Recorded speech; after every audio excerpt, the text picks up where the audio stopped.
एक शोर उठता है, फिर खामोशी छा जाती है।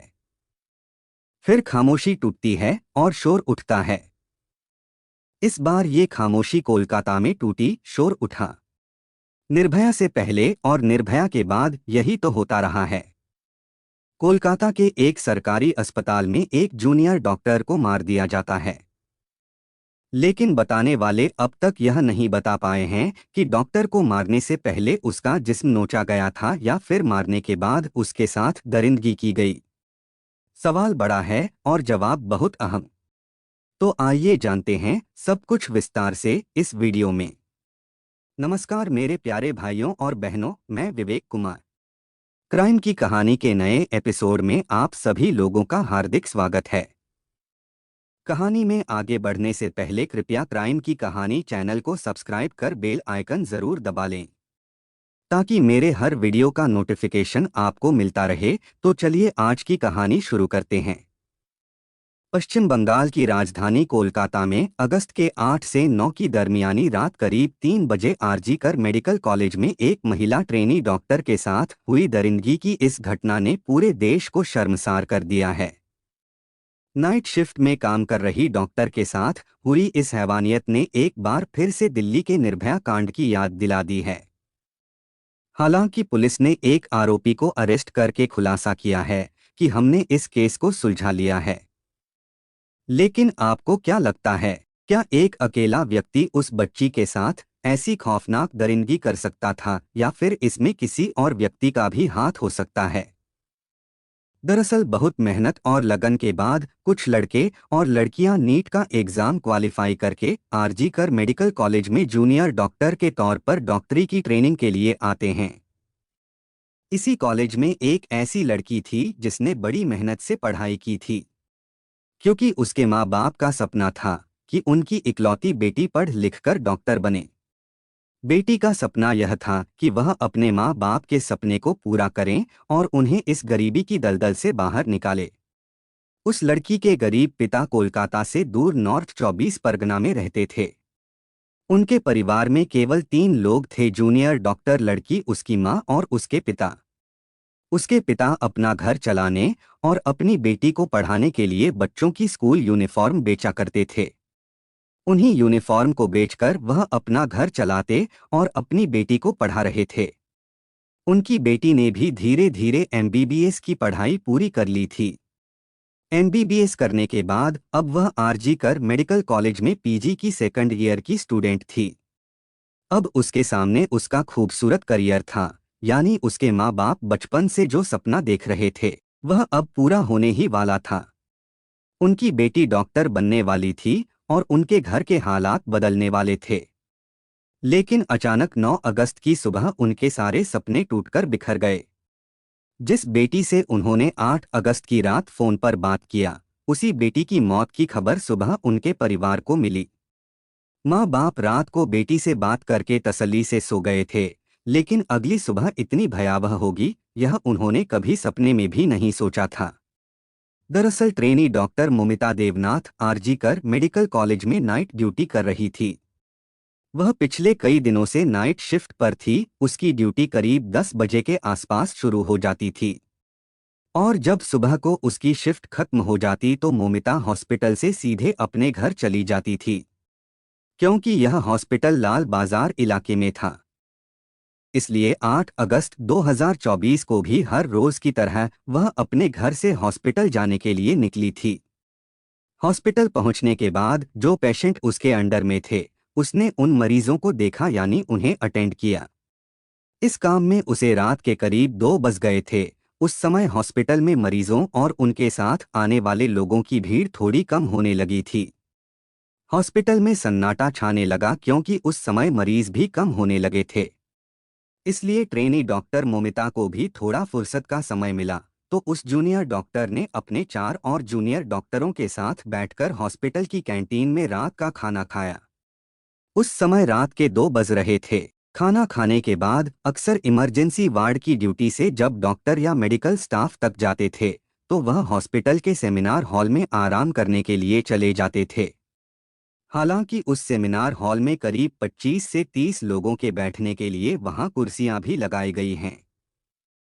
क्योंकि जब भी हॉस्पिटल में कोई फंक्शन होता था तो वह इसी सेमिनार हॉल में होता था।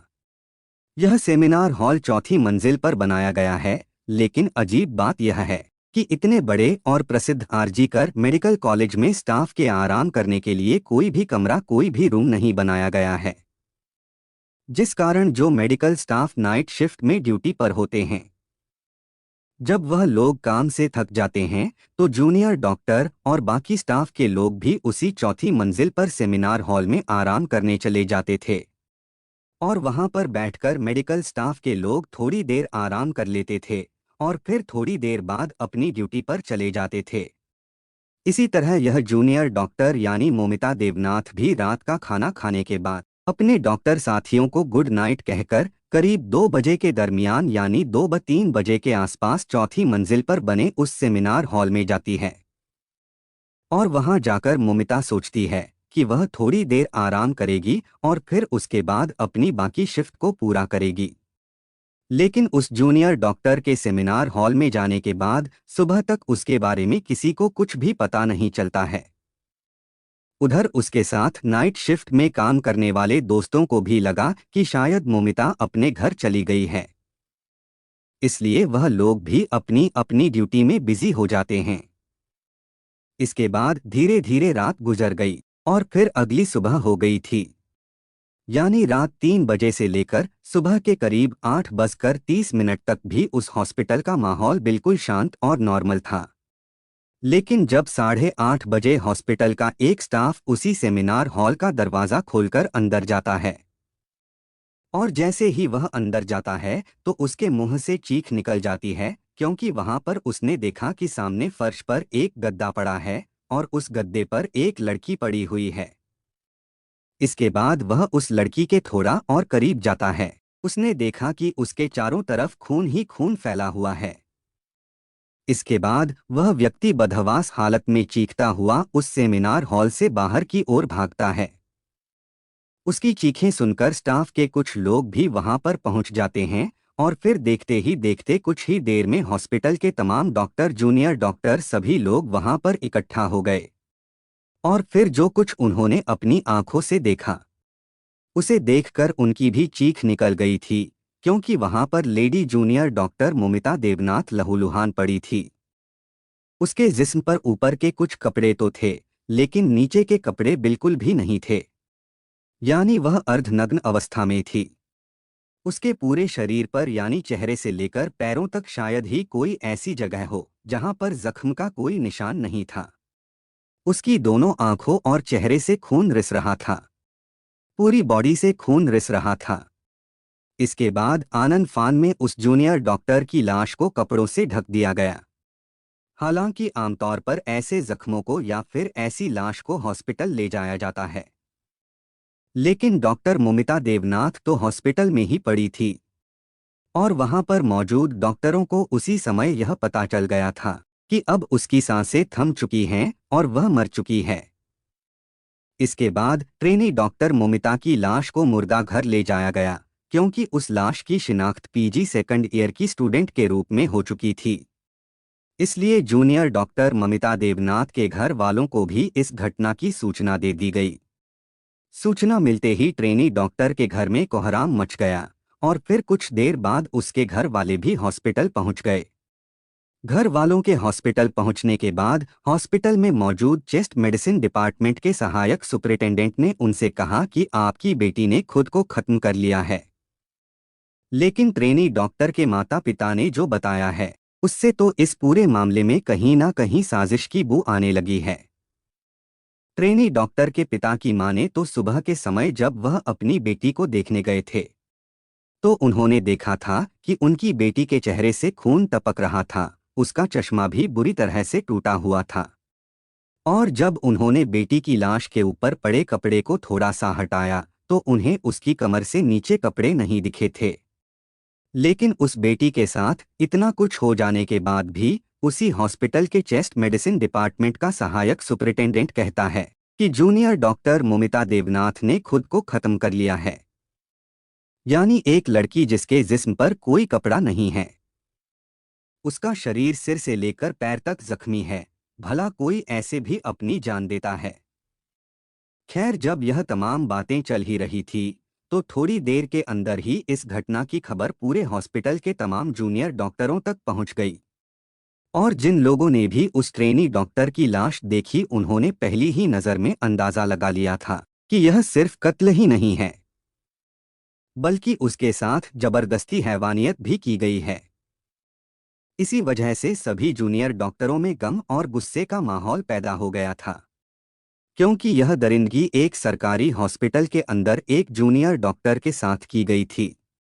लेकिन स्टूडेंट्स का गुस्सा अभी भी काबू में था और इसी बीच शुरुआती पोस्टमार्टम रिपोर्ट भी आ गई, क्योंकि वे सभी लोग डॉक्टर थे और वह लड़की भी उन्हीं डॉक्टरों में से एक जूनियर डॉक्टर थी जिसके साथ यह सब कुछ हुआ था।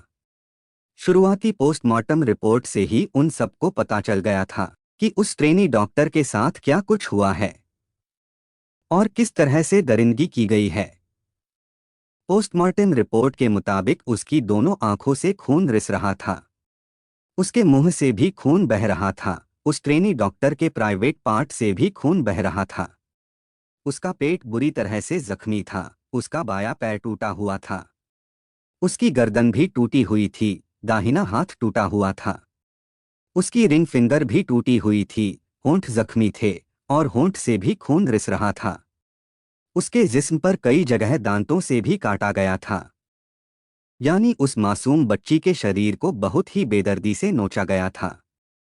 आगे पोस्टमार्टम रिपोर्ट में था कि शायद इन सब के बाद आखिर में गला घोंटकर उसकी हत्या कर दी गई थी। लेकिन इस पोस्टमार्टम रिपोर्ट में भी कई चीजें क्लियर नहीं थी।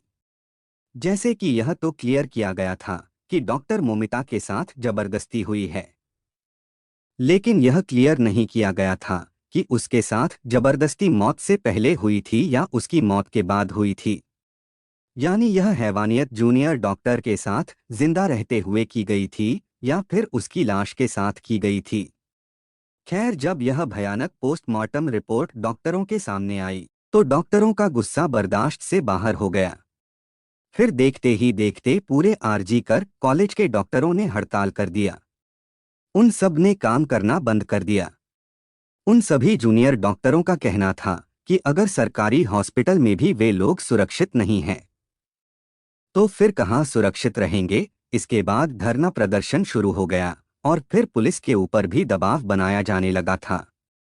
हालांकि शुरुआत में तो कोलकाता पुलिस ने भी इस केस को यूं ही अनदेखा करने की कोशिश किया, लेकिन जब पता चला कि लोग बहुत ज्यादा गुस्से में हैं तो अचानक मामले को हाथ से निकलता देखकर कोलकाता पुलिस को तुरंत एक स्पेशल टीम गठित करनी पड़ी। इसके बाद इस केस की जांच शुरू की गई। यह मामला चीफ मिनिस्टर तक भी गया, साथ ही पॉलिटिक्स भी शुरू हो गई। और जब पुलिस ने अपनी जांच शुरू किया तो फिर धीरे धीरे इस दरिंदगी और कत्ल की कहानी सामने आई, जिसे सुनकर सबकी रूह कांप गई। पुलिस ने सबसे पहले उस सेमिनार हॉल से जांच शुरू की थी जहां पर उस ट्रेनी डॉक्टर की लाश मिली थी, क्योंकि उस सेमिनार हॉल के अंदर कोई सीसीटीवी कैमरा नहीं था, जिस कारण यह पता नहीं चल पा रहा था कि उस रात सेमिनार हॉल के अंदर क्या हुआ था। उसके बाद कोलकाता पुलिस ने पता लगाना शुरू किया कि उस रात जूनियर डॉक्टर कब कहाँ थी, किस इमरजेंसी वार्ड में उसने ड्यूटी की थी। साथ ही नाइट ड्यूटी में जो उस जूनियर डॉक्टर के दोस्त थे उन सभी चश्मदीदों से भी पूछताछ की गई। पूछताछ में पता चला कि डॉक्टर मोमिता ने आखिरी बार अपने उन्हीं 3-4 दोस्तों के साथ खाना खाया था। इसके बाद उन दोस्तों से भी पूछताछ की गई और इस सारी पूछताछ के बाद पुलिस ने अनुमान लगाया कि करीब 3 बजे के आसपास खाना खाकर वह lady junior doctor seminar hall में आराम करने के लिए गई थी। हॉस्पिटल के ज्यादातर डॉक्टर और स्टाफ के लिए वहां जाकर आराम करना नॉर्मल था। क्योंकि सेमिनार हॉल के अंदर कोई कैमरा नहीं था, इसलिए पुलिस ने सेमिनार हॉल के आसपास लगे कैमरों पर फोकस किया। इत्तेफाक से पुलिस को 2 ऐसे कैमरे मिल गए जो उस सेमिनार हॉल के एंट्री और एग्जिट गेट को कवर कर रहे थे। इसके बाद पुलिस ने चश्मदीदों के बताए गए समय के अनुसार यानी रात 3 बजे से लेकर ट्रेनी डॉक्टर की लाश मिलने के समय यानी 8 बजे तक के सभी सीसीटीवी कैमरा को खंगालना शुरू किया। तो बहुत सारे लोग उस सेमिनार हॉल की तरफ जाते हुए दिखाई दिए। उनमें कई नर्स भी थी, कई जूनियर डॉक्टर थे। इसके अलावा कुछ और स्टाफ के लोग भी थे। इसलिए पुलिस के सामने चुनौती यह थी कि अब उनमें से किस पर शक किया जाए। काफी सोच विचार के बाद पुलिस ने इसका हल यह निकाला कि उसमें सीसीटीवी में सेमिनार हॉल के सामने से जो लोग नॉर्मल कपड़ों में गुजरते हुए दिखाई दे रहे थे, पुलिस ने उन सभी को अच्छे से चेक करना शुरू किया। साथ ही हॉस्पिटल स्टाफ के जो हेड हैं, उन सबको बुलाकर सीसीटीवी दिखाना शुरू किया और उनसे कहा गया कि आप आइडेंटिफिकेशन में मदद करें। पुलिस को एक व्यक्ति पर शक हुआ जो कि नॉर्मल कपड़ों में था और अक्सर हॉस्पिटल में आता जाता रहता था। उसका काम लोगों की मदद करना था, उनको हॉस्पिटल में भर्ती करवाना था। साथ ही वह व्यक्ति कोलकाता पुलिस के लिए भी काम किया करता था। कोलकाता पुलिस को कुछ इन्फॉर्मेशन देना या फिर उनके कुछ छोटे मोटे काम करना था। उसके बारे में पूछने पर पता चला कि उसका नाम संजय रॉय है। हॉस्पिटल स्टाफ से पूछा गया कि संजय रॉय उस रात यहां हॉस्पिटल में क्या कर रहा था। हॉस्पिटल के स्टाफ ने बताया कि संजय रॉय अक्सर रात को यहां आता रहता है। कई मरीज जिनको वह भर्ती कराकर जाता है, उनको देखने के लिए, उनका हालचाल पूछने के लिए वह अक्सर यहां आता है।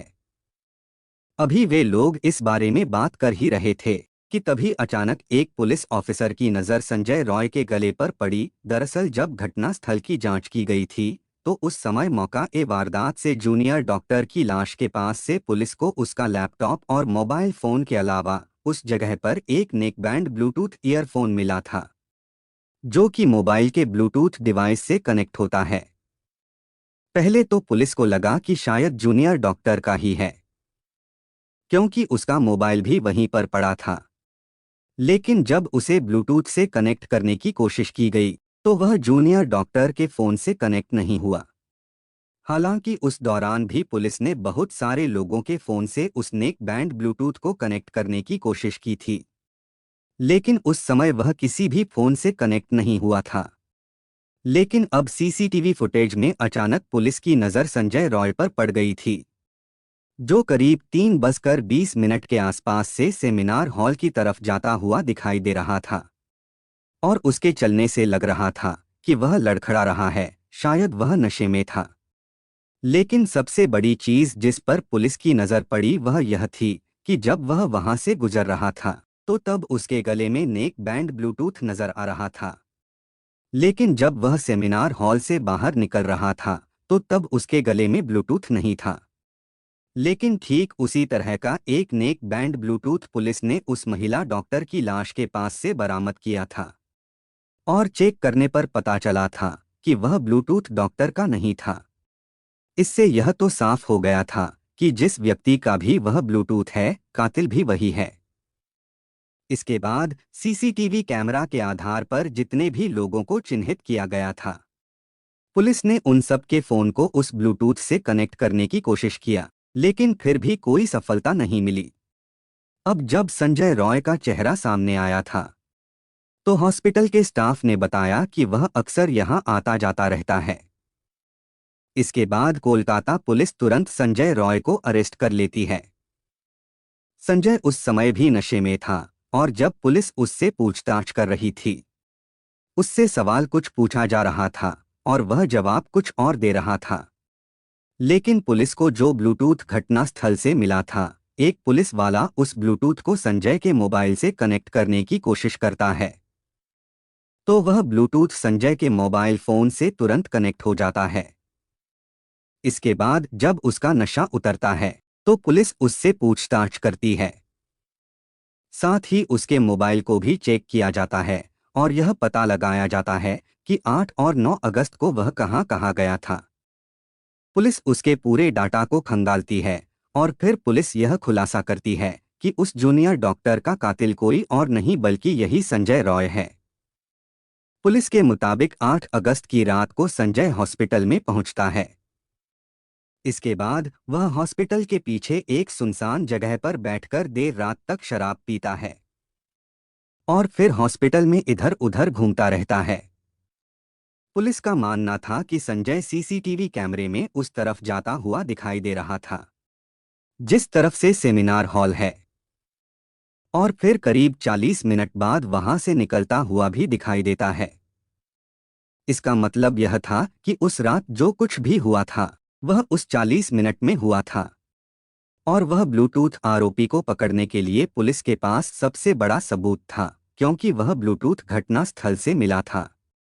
सबसे बड़ी बात यह कि संजय के गले में सेमिनार हॉल की तरफ जाते हुए ब्लूटूथ था, लेकिन आते हुए नहीं था। यानी जब उसका ब्लूटूथ गिरा था तो उस समय वह होश में नहीं था। इसके बाद संजय रॉय को अरेस्ट कर लिया गया, लेकिन जब उसके मोबाइल को अच्छे से चेक किया गया तो उसके मोबाइल में पोर्न फिल्मों के अलावा कुछ भी नहीं था, जिससे उसकी मानसिकता का भी पता चलता है कि वह शराब के साथ साथ पोर्न फिल्में देखने का भी आदी है, और इतनी शराब पीता है कि वह होश में ही नहीं रहता है।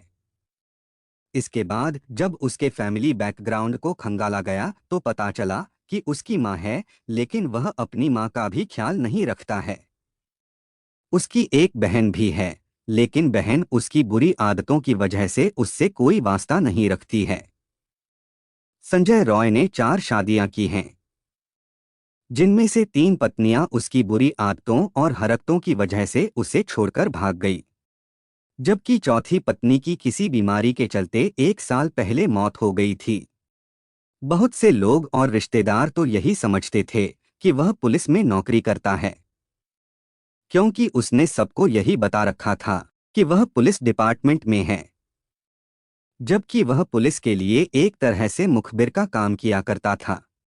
इधर संजय रॉय को अरेस्ट करने के बाद कोलकाता पुलिस ने खुलासा किया कि इस केस को सॉल्व कर लिया गया है, लेकिन अब इस बात की भी जांच कर रहे हैं कि क्या इस पूरे घटनाक्रम में वह अकेला था, क्योंकि आरजीकर कॉलेज के सभी जूनियर डॉक्टरों का कहना था कि डॉक्टर मोमिता वेदनाथ एक होनहार, सेहतमंद लड़की थी, संजय रॉय एक दुबला पतला सा व्यक्ति है।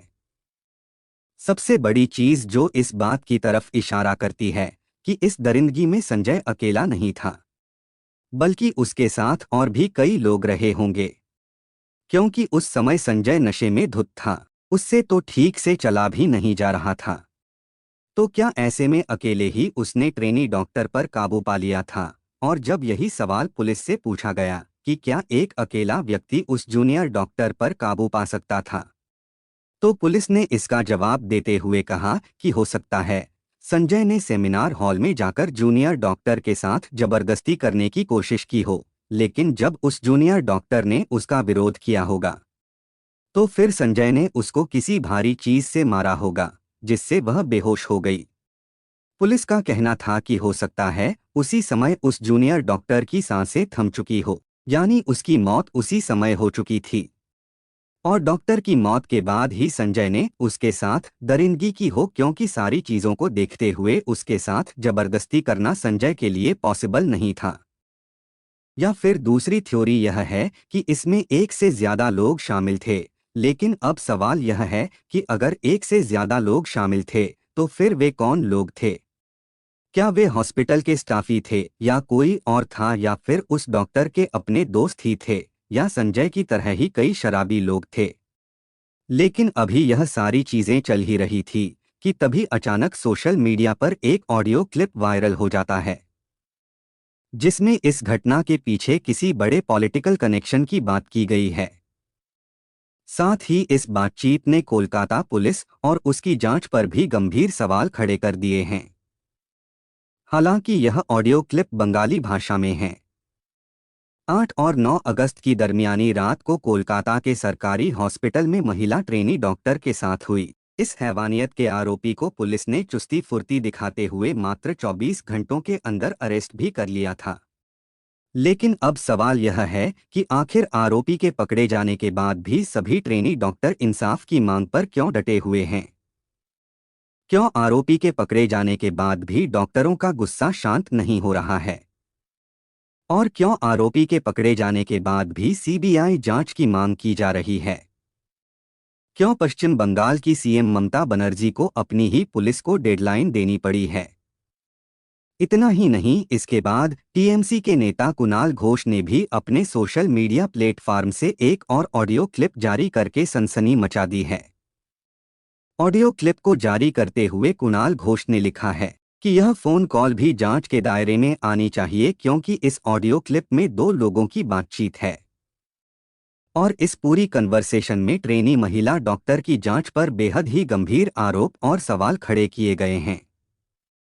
कुणाल घोष की तरफ से जारी की गई इस ऑडियो क्लिप में दूसरे व्यक्ति ने पूरे मामले में किसी रसूखदार इंटर्न डॉक्टर के होने की बात की है और वह व्यक्ति आरोपी को बचाने के लिए किसी बड़ी साजिश की तरफ भी इशारा कर रहा है।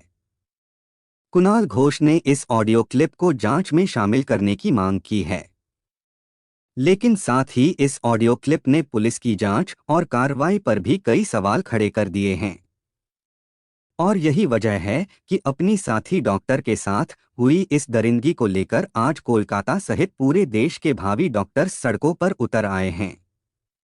लेकिन जिस तरह से शुरू से लेकर अब तक पुलिस की इस मामले में भूमिका रही है, उस पर डॉक्टरों द्वारा काफी सवाल खड़े किए जा रहे हैं, क्योंकि जिस तरह से कई बड़े अधिकारियों ने ट्रेनी डॉक्टर के परिवार वालों से संपर्क करके यह कहा है कि आप सेटलमेंट कर लीजिए, अब वह लोग किस तरह से सेटलमेंट करना चाहते थे, यह बात समझ में नहीं आती है।